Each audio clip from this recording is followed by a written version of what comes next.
여러분 안녕하세요. 오늘 계속해서 이제 중세 철학을 공부하겠습니다. 우린 지금 이제 중세로 들어가려는 도입부에 와 있죠. 그게 중세 입구에 와 있는 겁니다. 그래서 이제 중세로 들어가기 위하여 우리가 이제 지금 공부를 하고 있는 겁니다. 이 입구에서 우리가 이 통로를 통해서 중세로 본격적으로 들어가게 될 겁니다. 그런데 사실 이 중세의 철학을 소위 기독교 철학, 그리스도교 철학이라고 말하죠.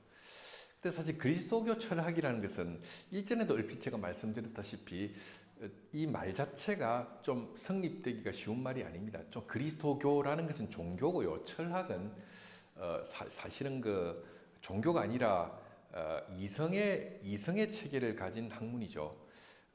쉽게 말하면 종교는 믿음의 체계를 갖고 있고 철학은 이성의 체계를 갖고 있습니다. 그래서 종교와 철학이 함께 붙어서 어떤 그 조합을 이룬다는 것 자체가 상당히 뭐랄까요? 생뚱맞다고 그럴까요? 그렇습니다. 이게 그 상당히 뭔가 엉뚱하고 생뚱맞고 불편한 조합인 것이죠. 그래서 중세 철학이 그리스도 철학이다. 크리스찬 필로소피다. 그죠? 크리스찬 필로소피다. 그죠? 영어로 크리스티안 필로소피다. 그죠? 크리스찬 필로소피다. 그러니까 그리스도교 철학이다 했을 때 이게 상당히 뭔가 생뚱맞고 이게 엉뚱하고 뭔가 불편한 조합인 것입니다. 왜? 그리스도교는 종교잖아요. 종교. 그죠? 이건 종교입니다. 릴리전이죠. 그런데 철학은 뭡니까? 철학은 종교가 아니라 뭐죠? 이것은 뭡니까? 학문이죠. 학문입니다. 이 종교는 여러분 다 알다시피 신앙의 체계죠. 신앙의 체계. 피데스. 신앙의 체계죠. 근데 이 학문이란 것, 이 철학이라는 학문은 뭡니까? 이성의 체계입니다. 이성의 체계. 라티오.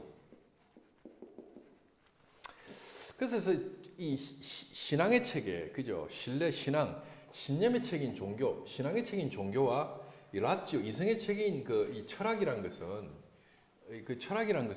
함께 조합되기가 어려운 겁니다. 종교와 이 철학이 조합된다. 그래서 기독교 철학, 그리스도교 철학이다. 이것은 상당히 불편한 조합인 것이죠. 그래서 사실은 기독교라는 그리스도교는 종교지 철학이 아닙니다. 근데 중세 철학은 그리스도교 철학이라고 불릴 만큼 철학과 밀접한 관계가 있었던 것이죠. 물론 그리스도교는 엄밀하게 말하면 그 종교입니다. 거듭 말씀드리지만 철학이 아니죠. 그러나 그리스도교는 초기 태동기부터 철학과 밀접한 관계 속에서 철학이 제기하는 질문에 대하여 답변을 해야 했기 때문에 철학과의 대화나 논쟁은 그리스도교의 태동기부터 불가피한 것이었습니다.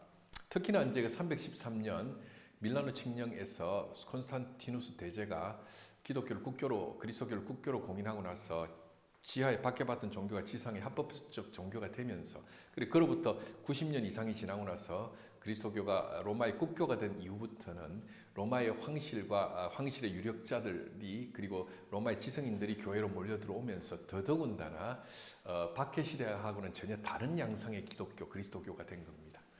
박해시대 때는 일전에도 말씀드렸다시피 철저하게 믿음을 통해서 그 박해 시기를 지나갔던 것이고 박해 시기를 뚫고 갔던 겁니다. 신앙을 가지고 묻지마 신앙을 가지고 그 어려운 시기를 지나갔던 것이죠. 왜? 박해 시기였으니까 회의하고 묻고 질문하고 해가지고는 이 기독교라는 종교가 생존율을 높일 수가 없었던 겁니다. 그래서 믿음으로 똘똘 뭉쳐서 지나갔던 시기라면 4세기 밀라노 칙령 이후부터는 전혀 그리스도교가 다른 양상으로 진행되게 되었던 것이죠. 로마의 지식인들이 교회로 들어오게 되고 로마의 지식인들은 성경이나 기독교 교리 체계에 있는 비이성적인 부분에 대해서 질문을 하게 된 겁니다. 그러다 보니까 그 질문에 대해서 합리적이고 이성적인 답변이 필요하게 되었던 것이죠. 그러면서 자연스럽게 그 그리스도교 신학 내지는 그리스도교 신학이라는 것은 철학이라는 합리적인 설명의 체계로서의 이성의 체계를 요구하고 요청하고 필요로 하게 됐던 것이죠.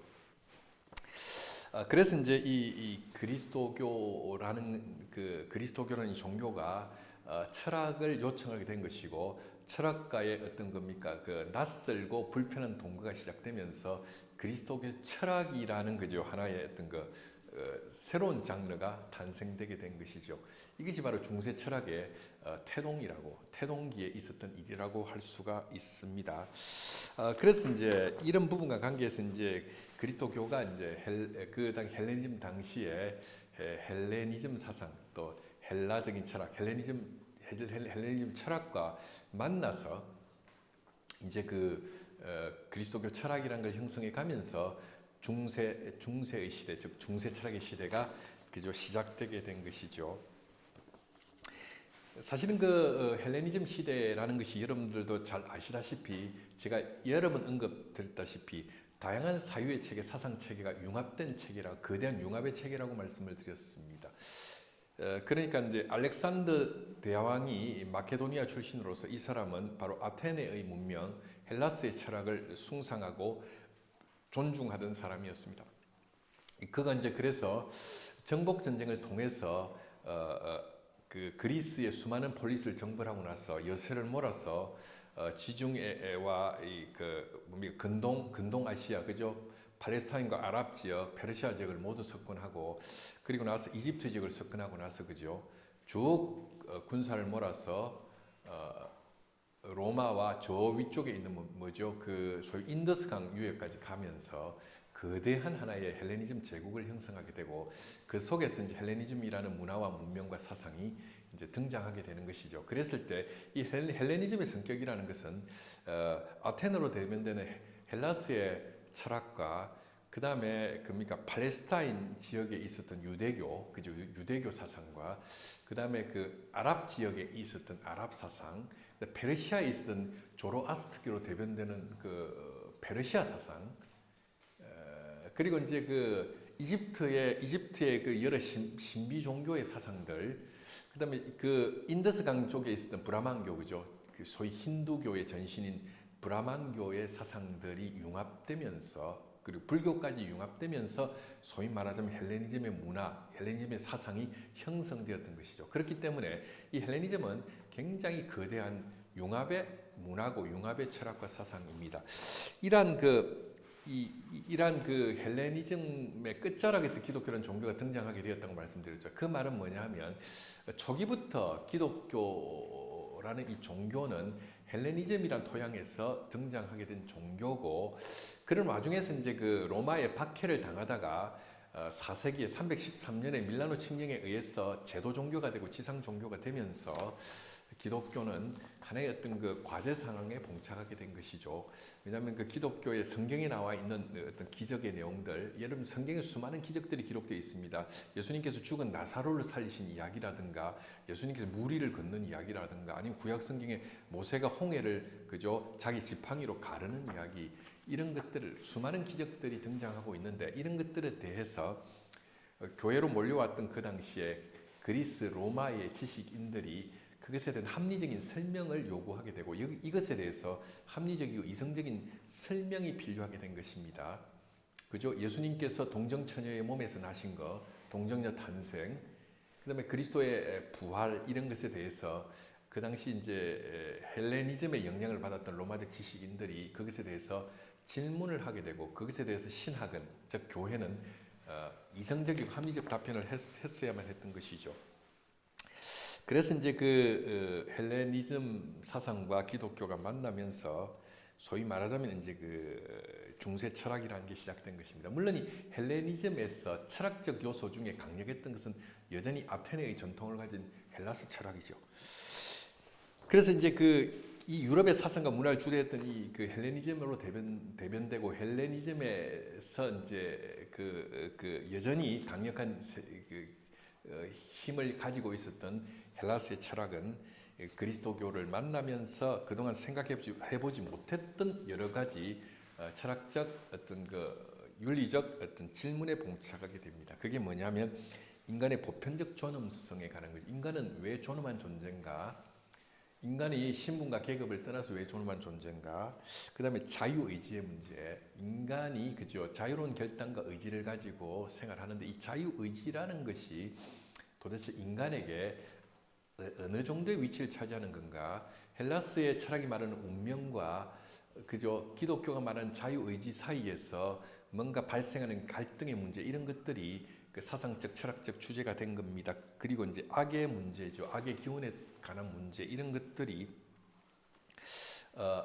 하나의 어떤 중요한 하나의 어떤 철학적 사상적 질문으로 제기되게 되고 이것에 대해서 그죠 사실은 그 헬라스의 철학 즉 헬레니즘의 사상이 그리스도교와 만나면서 이런 것에 대해서 구체적으로 또한 고민하게 되어졌던 겁니다. 그래서 그리스도교는 초기에 이 사실은 그 헬레니즘에서 성장했지만 헬라스의 전통, 헬레니즘의 전통을 가진 철학자들에게 수많은 공격을 처음에 당하게 되었던 겁니다. 박해 시기에는 이 공격이 아주 심했던 것이죠. 그러다면 처녀 탄생이 가능한가? 그리고 죽은 자가 어떻게 부활하느냐? 또 그래서 이제 그 스토아의 전통을 가졌던 위대한 철학자 세네카는 기독교라는 종교는 수많은 고대의 미신이 종합 세트처럼 결합되어서 만들어진 종교라고까지 비난했던 것이죠. 수많은 그 어떤 그 고대 근동과 팔레스타인에서 유포되고 헬라스에서 유포되던 수많은 미신들이 종합 세트처럼 만들어진 종교라고 비판하면서 그 대표적인 어떤 그 하나의 어떤 그 예로서 예수님의 동정녀 탄생이라든가 죽은 자들로부터 예수님의 부활 같은 것을 아주 뭔가 반이성적이고 반철학적이고 반합리적인 것이라고 비난했던 것입니다. 그래서 이제 기독교가 이런 박해 시기부터 이런 어떤 로마나 그리스나 로마의 지성인들로부터 공격을 당하다 보니까 여기에 대해서 이제 조금 합리적으로 그 공격에 대해서 반론을 제기하고 해명하고 변증을 해야 되는 즉 설명을 해야 되는 그런 과제 상황에 놓이게 되었던 것이죠. 그러다 보니까 이제 자연스럽게 그리스도교 사상이 그리스도교는 종교가 철학자들과의 어떤 그 갈등 내지는 논쟁 속에서 합리적이고 철학적인 설명을 그들에게 해야 되는 어떤 과제적 상황에 봉착하게 되었던 겁니다. 그러나 어쨌든 박해 시기에도 물론 그런 문제가 있었지만은 특히나 로마의 국교가 되면서부터는 더욱더 본격적으로 이제 철학적 해명과 설명이 요구되는 상황으로 그리스도 교회가 진입해 들어가면서 그리스도교는 철학과 뗄래야 뗄 수 없는 그런 동거관계에 들어가게 되는 사태가 발생하게 되었던 거죠. 그 지대했던 이 헬라스 철학과 헬라스의 헬레니즘의 철학, 헬라스 철학 또 거기에는 여러 가지 헬라스의 사상들이 있죠. 헬라스의 철학 또 뭐 페르시아의 어떤 조로아스트교로 대변되는 어떤 페르시아 종교, 그다음에 그 헬라스의 종교는 오르페우스 종교, 이집트의 신비 종교 이런 것들과의 어떤 기독교의 만남은 로마 제국 안에서 기독교의 어떤 정체성과 관계된 위협도 되었지만 그들을 대상으로 해서 기독교가 정당성을 합리적으로 설명해야 되는 여러 가지 과제적 상황을 만들었다는 사실을 여러분들이 인식할 필요가 있는 것입니다. 그래서 이제 그 헬레니즘의 전통 속에서 등장했던 철학과 그리스도교라는 이 두 개의 이 거대한 사상의 만남과 융합은 양측 모두에게 잃는 것보다는 더욱더 많은 것을 얻게 해주는 풍성한 만남이 되었던 것이죠.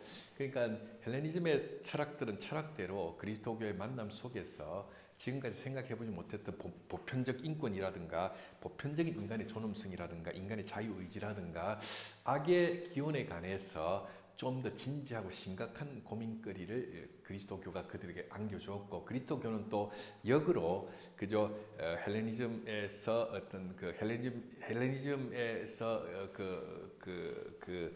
헬레니즘적 철학으로부터 헬레니즘적 사상으로부터 이성과 합리를 통해서 그리스도교의 전통적인 교리와 사상을 설명하고 해명하는 그런 여러 가지 어떤 방법과 지혜를 그저 얻을 수가 있었던 것입니다.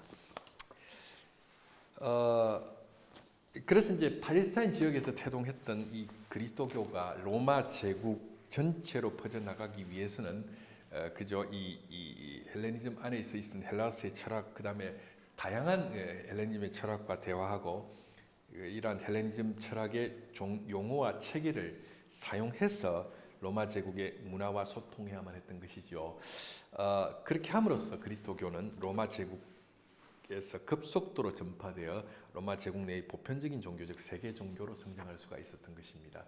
특히 헬레니즘 안에서 이제 헬라스의 철학, 아테네를 중심으로 헬라스의 철학은 그리스도교 교부들에게 굉장히 어떤 그 강한 영향력을 행사했고, 그리고 그 헬라스의 철학의 전통을 가지고 기독교를 논박하는 그러한 지성인들에게 그리스도교 초기 교부들은 논리적이고 합리적으로 그리스도교 교리의 정체성과 정당성을 설명하면서 초기에 이제 그리스도교가 철학과 관계하면서 그리스도교 철학이라는 형식으로 중세 철학이 그저 형성되어져 가야만 했던 것이죠. 그랬을 때 사실은 이제 그 중세 철학이라는 것은 고대 철학, 고대 헬라스 철학과는 다른 관심사에서 출발했다고 할 수가 있습니다. 중세 철학은 예수에 의해서 형성된 그리스도교와 밀접한 연관성을 가지고 형성된 철학이지요. 중세 철학의 세계관에 따르면 신은 유일한 절대자로서 세계와 만물을 무로부터 창조하시고 인간을 신의 형상으로 지었다는 것입니다. 이게 이제 그리스도교의 중요한 하나의 가르침이죠. 신이 데우스가 신이 이 세상을 창조했는데 그래야지요. 창조죠. 신이 이 세상을 창조했는데 뭐로부터 창조했다? 무로부터. 그래서 이걸 그래야지요. 엑스 니힐로라고 하죠. 무로부터 창조했다. 물론 이 세계가 신이 무로부터 이 세계를 창조했다는 사상은 아우구스티누스의 사상입니다.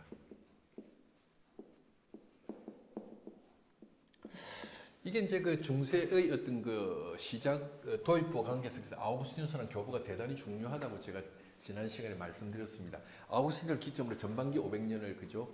교부 철학의 시대라고 하고 그 중반기부터 후반기 500년은 토마스 아퀴나스를 중심으로 한 그 스콜라 철학의 시대라고 분류한다고 말씀을 드렸죠. 그래서 이 아우구스티누스가 이 세계를 무로부터 창조했다고 규정을 했고, 이것은 기독교가 이 세계를 바라보는 중요한 세계관이 되었던 것이죠. 또 하나는 그 신이 인간을 창조할 때 자신의 형상으로, 이걸 이마고데이라고 합니다. 이마고데이, 그죠? 신의 형상으로 이 세계를 창조했다는 것이죠. 그래서 이제 이 교부 철학으로부터 스콜라 철학이 이르는 중세 철학은 이러한 독특한 신앙적 세계관을 가지고 있었고, 이것을 헬레니즘 안에서 특별히 헬라스의 철학을 사용해서 논리적으로 이론화하고 체계화했던 철학이라고 할 수가 있습니다. 그래서 중세 철학은 신의 계시에 기초한 신앙을 이성에 기초한 철학을 통해서 설명하고 체계화한 철학이라고 할 수 있지요. 그러니까 그리스도교라는 이 종교가 신의 계시에 의해서 형성된 종교라면, 왜냐하면 그리스도교의 대전제는 하나님이 그리스도 안에서 당신 자신을 드러내시고 계시하셨다는 것 아닙니까? 그래서 예수 그리스도가 하나님의 자기 계시라는 거거든. 예수 그리스도가 하나님의 자기 계시라는 거죠. 그 신이 그리스도를 통해서 당신을 드러내셨다는 것. 그래서 이제 기독교는 이 계시 종교가 그저 신앙과 믿음을 요청하는 거죠. 하나님이 그리스도 안에서 당신 자신을 드러내셨다는 이런 이 명제는 이성의 명제가 아니라 신앙의 명제죠. 그래서 이 그리스도교가 그죠? 그 철학이라는 것, 이성을 사용해서 자신의 어떤 그 사상의 정당성을 설명해간 그러한 철학이 바로 중세 철학이라고 할 수가 있습니다. 그래서 중세 철학은 이러한 그리스도교의 독특한 사상을 그리스 철학을 사용해서, 헬라스의 철학을 사용해서 논리적으로 이론하고 체계화한 철학 사상이죠.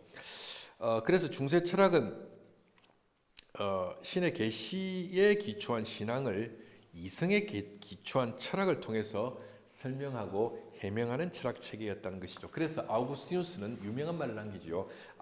나는 이해하기 위해서 믿는다. 그래서 아우구스도 유명한 나는 이해하기 위해서 믿는다. 이게 이제 라틴 말로 크레도 우트, 그죠?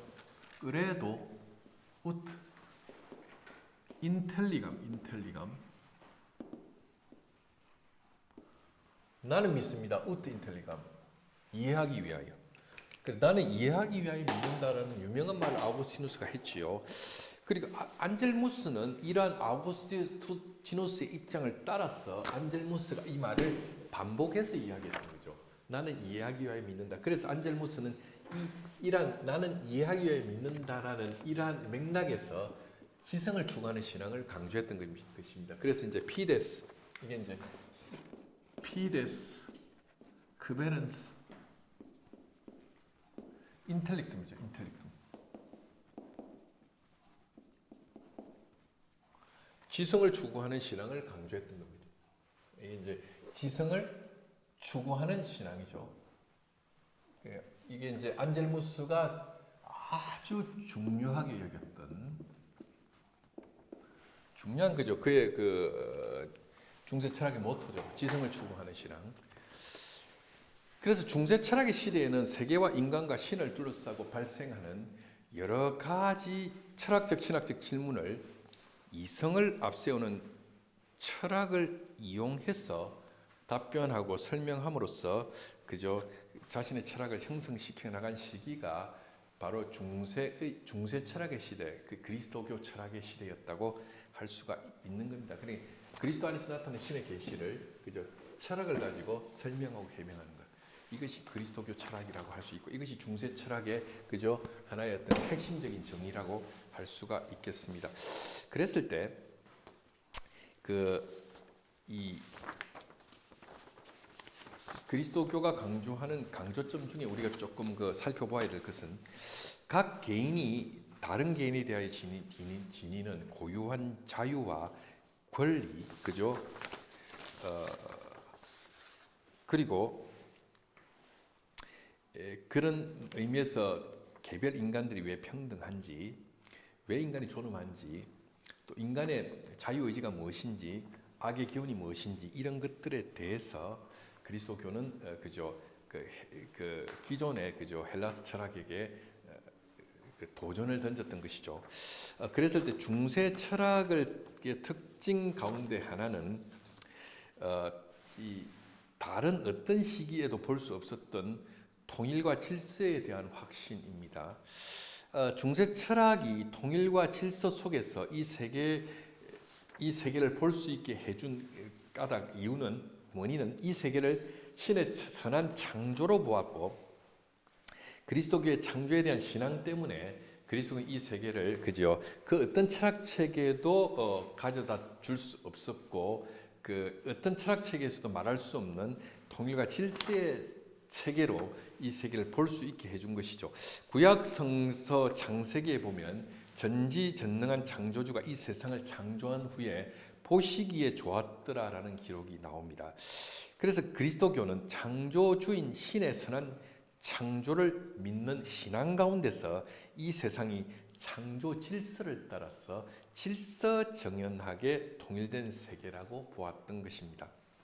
그래서 그리스도교는 영혼뿐만 아니라 물질과 육체도 신에 의해서 창조되었다고 믿었기 때문에 정신적 측면은 물론이거니와 물질적이고 육체적 측면까지도 긍정할 수가 있었던 것이죠. 이것은 헬레니즘의 전통 속에서 헬라스 철학에게 헬라스의 철학 진영에 굉장한 충격을 던지는 사고였고 사상의 체계였습니다. 플라톤은 육체는 영혼의 감옥이라고 말했죠. 소마 쉐마 에스틴, 육체는 영혼의 감옥이다라고 말했죠. 그래서 이 플라톤 이래로 헬라스의 전통은 육체를 영혼의 감옥이라고 보았고, 육체로부터 영혼이 독립되어져서 이데아의 세계로 가는 것을 구원이라고 보았습니다. 그래서 육체성을 부정하는 것, 육체의 어떤 욕망을 억제하는 것, 이런 것들이 헬라스 철학에서는 중요한 하나의 철학적 과제였죠. 왜냐하면 육체를 악한 것으로 보았고 영혼의 감옥으로 보았기 때문에. 그리고 그런 의미에서 어떤 육체라는 것은 하나의 어떤 철학의 대상이 될 수가 없었던 것이죠. 그런데 그리스도교는 플라톤에 대항해서 육체를 영혼의 감옥으로 여기지 않고 영혼과 마찬가지로 육체도 구원의 대상이라고 보았고 영혼과 마찬가지로 육체도 소중하다고 보았던 것입니다. 그 이유는 뭐냐면 하나님이 신이 이 세계를 창조할 때 물질과 영혼을 모두 창조했고 이 영혼뿐만 아니라 물질 세계도 선한 신의 창조라고 기독교는 그리스도교는 믿고 가르쳤기 때문이죠. 그러니까 그런 의미에서 신이 이 세계를 창조할 때 당신의 말씀으로 이 세계를 지으셨는데 그가 선한 의지를 가지고 이 영혼의 세계와 물질의 세계를 창조하신 것이기 때문에 영혼만큼이나 물질도 그저 거룩하고 고귀한 존재고 대상이라는 사상을 기독교의 창조신앙은 그저 일찍이부터 가르쳤던 것이죠. 이런 것들이 바로 물질의 세계와 육체의 세계가 악하다고 생각하는 플라톤의 전통에 대하여 기독교가 그리스도교가 던진 도전이었고 충격이었던 것이죠. 그래서 이 그리스도교와 헬라스 철학의 만남 속에서 물질의 세계가 여전히 선하고 영혼의 세계만큼 선하다는 이러한 그리스도교의 가르침은 헬라스의 철학 전통에 굉장한 그죠 충격을 안겼던 것입니다. 그리고 중세의 그리스도교는 신이 창조한 이 세계에 무질서와 혼란이 들어오게 된 것은 왜냐하면 그리스도교 전통 속에서 이 세계는 선한 신의 창조이기 때문에 기본적으로 이 세계는 선하단 말이죠. 그런데 이 세계 속에 무질서와 혼란이 들어오게 된 것은 인간의 하나님 앞에서 신 앞에서 인간의 범죄와 불순종 때문이었다고 가르쳤지요. 인간의 범죄와 불순종으로 말미암아 이 세계 속에는 그 혼란과 무질서와 제약이 들어오게 되었다는 것입니다. 그러나 인간의 범죄와 불순종으로 아무리 이 세계의 질서가 혼란과 모순 가운데 있다고 할지라도 역사는 궁극적으로 신의 선하심이 드러나는 방향으로 발전하여 종말에 이르게 될 것이라고 그리스도교는 가르쳤던 것이죠. 이런 겁니다. 현실 세계에는 그 부조리와 모순이 그저 바다하고 악한 무리들이 그저 비열한 무리들이 그저 활거하고 바로하고 있는 현실 세계 속에서도 그리스도교는 종국적으로 이 세계가 하나님의 선한 창조의 세계이므로 신이 종국적으로 이 세계를 선하게 인도해서 종국적으로 이 세계를 그저 선하게 아름답게 구원할 것이라고 가르쳤던 것이죠. 이것이 이제 그리스도교가 그 당시에 운명을 믿고 그리고 어떤 사실은 육체의 악함을 이야기하면서 이 세계로부터의 어떤 영혼의 어떤 세계, 이 세계로부터 인간의 어떤 탈출 내지는 육체나 물질의 세계로부터 영혼의 구원을 강조했던 헬레니즘의 특히 헬라스 철학의 전통에 대항한 그리스도교회의 도전이었던 것이죠. 그리고 또한 그리스도교는 신을 무한한 권능과 지혜를 지닌 존재로 그리고 인간을 유한한 존재로 보았습니다. 그럼에도 불구하고 신의 피조물 중에 오직 인간만이 이마고데이 신의 형상으로 창조되어진 존재라고 가르침으로써 인간을 모든 만물을 다스리는 권한을 신으로부터 부여받았다고 보았던 것이죠. 그러니까 모든 만물 중에 이 인간만이 신의 형상으로 지음을 받았기 때문에 인간이 신을 대리해서 이 자연과 만물을 통치하고 다스리는 존재라는 것이 그리스도교의 가르침이었던 거죠. 신형상론, 인간이 신의 형상을 닮았다는 그리스도의 교리와 더불어 그리스도교가 가르쳤던 사상의 내용이었던 거죠. 그래서 인간이 모든 만물의 우두머리고 만물의 영장이고 만물에 있어서 모든 생명체와 만물에 있어서 수익권을 가진 존재로서 신을 대리해서 이 세계를 다스리는 존재라는 것이었죠. 이게 그리스도교가 가르쳤던 사상이었던 것입니다. 그래서 인간은 이 다른 피조물과 달리 신의 형상을 닮은 존재로서 이성을 가지고 있다는 점에서 다른 신의 피조물들과 구별되는 존재라는 것이죠. 그래서 중세의 사람들은 진정한 행복은 신과의 인격적 만남을 통해서 완성되고 인간은 신을 대신해서 모든 피조물을 신의 뜻대로 다스리고 관리하는 대리적 통치의 책임을 맡은 존재라고 보았던 것입니다. 그래서 그런 의미에서 이제 인간은 만물에 있어서 수익권을 가지고 있고 만물의 영장인 것이지요. 모든 그 피조물들 중에 인간만이 그 신의 형상으로 지음을 받았고 이성을 가진 존재라는 것입니다. 그래서 인간은 신의 형상을 가진 존재로 독특하고 독보적이고 수위적인 어떤 피조물이라는 것이죠. 각 개인이 그래서 이러한 사상 연장선상에서 모든 인간은 신 앞에 평등하다는 것을 그리스도교는 가르쳤던 것입니다. 각 개인이 다른 개인에 대하여 지니는 고유한 자유와 권리 그리고 평등에 대한 강조는 사실 근대에 들어와서 형성된 것으로 알지만 근원을 따지고 올라가 보면 중세로 거슬러 올라갑니다. 중세의 그리스도교는 모든 인간이 신의 형상으로 지음을 받았기 때문에 신 앞에서 모든 인간은 동등한 권리를 가진다고 믿었고, 이러한 그리스도교의 신앙은 근대의 모든 인간이 침해할 수 없는 인권을 가지고 있다는 사상으로 발전되어져 갔던 것이죠. 그래서 여러분 그 중세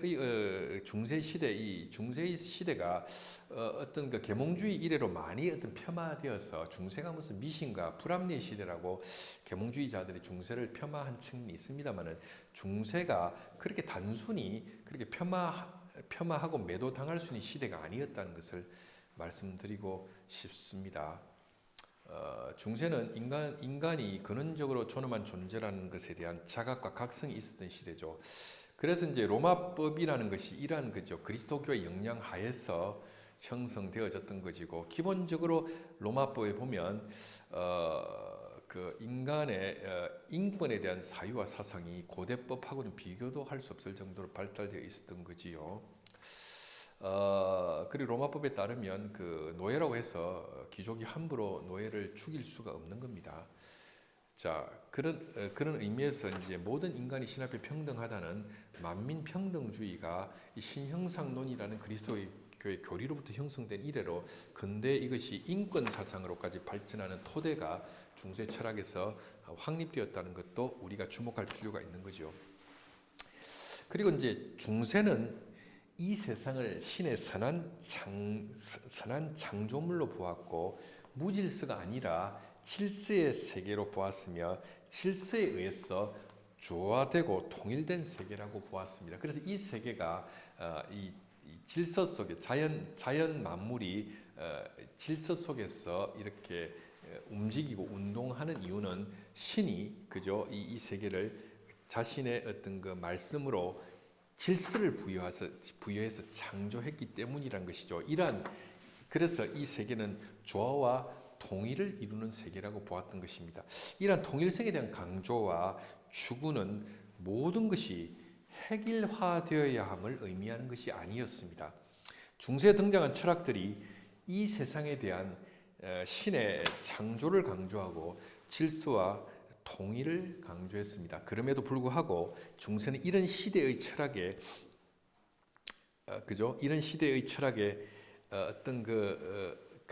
어떤 시대의 철학에도 뒤지지 않는 어떤 다양성과 통일성을 존중하면서도 개인의 어떤 그 독립성과 독특성을 강조하는 사유들을 많은 중세 학파들이 그저 개진했다는 사실이죠. 그래서 중세에는 어떤 시대의 철학에도 뒤지지 않는 다양한 주장과 견해를 가진 다양한 학파들이 등장했다는 사실입니다. 중세는 근대의 지식인들이 편견을 가지고 생각하는 것처럼 획일화된 세계가 아니었습니다. 그 시대의 중대한 사안을 놓고 치열한 토론과 논쟁을 벌이면서 문제를 해결해 나갔던 시대였지요. 예를 들면 신앙과 이성의 관계라는 거, 이것도 이제 중세 철학에서 중요한 주제였지요. 신앙과 이성의 관계를 어떻게 설정할 것인가, 이것이 중세 철학의 굉장히 중요한 메인 테마 중에 하나였습니다. 그리고 또 하나는 보편과 개체의 관계죠. 그죠? 보편과 개체의 관계를 어떻게 설정할 것인가. 그리고 보편과 개체의 관계성 속에서 보편은 무엇이고 개체는 무엇인가. 또 세 번째는 신존재 증명이죠. 신이 계시다는 것을 어떻게 증명하느냐는 신존재 증명의 문제. 그리고 네 번째로는 윤리의 기준으로서의 이성과 의지의 문제, 이런 것들, 그 외에도 여러 가지 어떤 다양한 어떤 철학적 주제를 가지고 치열하게 토론하면서 그 문제를 해결해 가고자 했던 시대였던 것입니다. 그러므로 중세가 신의 창조를 믿는 신앙 가운데서 통일과 조화와 질서를 강조하는 세계였다고 해서 획일화된 세계로 볼 수가 없는 것이죠. 중세 시대만큼 그렇게 치열한 토론과 농구와 대화와 소통이 학문적으로 불꽃같이 격렬하게 일어났던 시대가 잘 없죠. 그래서 중세는 획일화된 세계가 아니었고 각각의 다양한 생각들이 서로 토론하고 논쟁하면서 학문과 사상의 꽃을 피웠던 시기였다고 할 수 있습니다.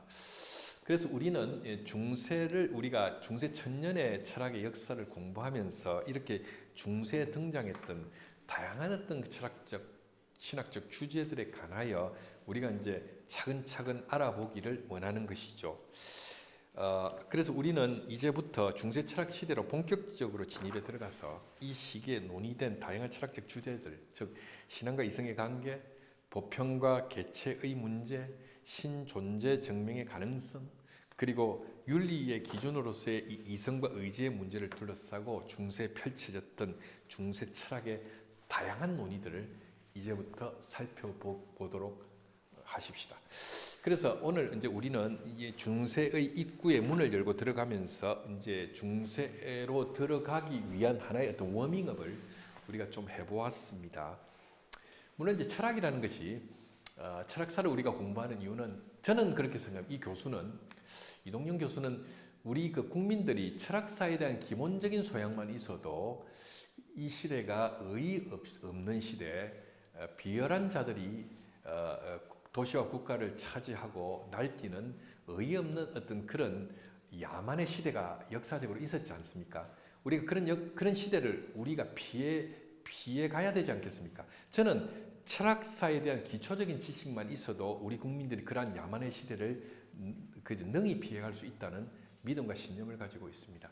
그래서 우리는 중세 천년 동안 이러한 어떤 다양한 철학적 문제, 그 신앙과 이성의 관계라든가, 그 다음에 그 보편과 개체의 문제라든가, 신이 계시다는 것을 어떻게 증명하는가든가, 윤리의 기준으로서 이성과 의지의 문제라든가, 이런 것들을 우리가 살펴보고 중세 철학에서 이 문제를 놓고 치열하게 토론해간 과정들을 공부하면서 우리가 우리의 시대를 좀 더 다양성이 존중되고, 그다음 뭡니까, 하나의 어떤 인간의 어떤 존엄성이 활성화되고, 그리고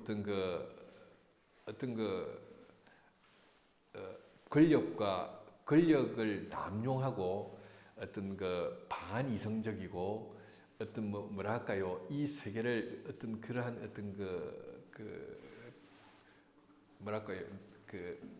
혼란과 어떤 혼란과 어떤 이 세상을 야만으로 몰고 가는 그런 시대가 아니라 좀 더 우리가 나은 시대를 지향할 수 있는 어떤 가능성을 중세 철학을 통해서 모색해 보기를 원하는 것입니다. 재미있을 겁니다. 그래서 계속해서 다음 시간에 이어서 본격적으로 중세 철학을 강의해 보도록 하겠습니다. 자, 오늘 강의를 들어주셔서 감사합니다. 그럼 저는 다음 주에 다시 만나도록 하겠습니다. 고맙습니다.